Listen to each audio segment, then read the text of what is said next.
Hey guys, today we're going to remove the wheels of a Ferrari F430 Spider. Here is mine, a 2005, and it has a 22 millimeter lug nut.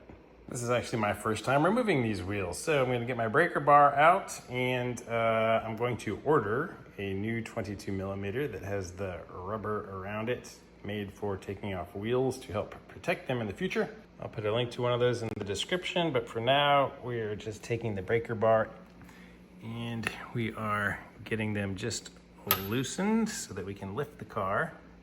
Once all 5 lugs are loosened, you can go ahead and raise the front however you want. I have a 2-push lift. If you're using jack points, I have a video on where to jack the car up from.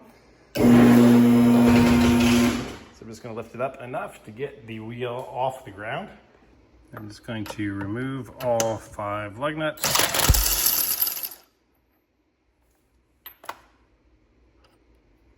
And that is what a Ferrari lug nut looks like. Wonder how much one of these costs. All right, last one to go. I'm just gonna brace under here.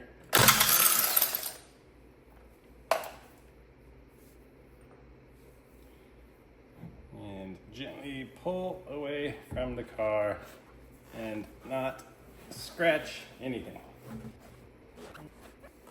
All right, now we have access to the under panel here and all of the other components. Torque spec for these is 100 Newton meters or 74 foot-pounds.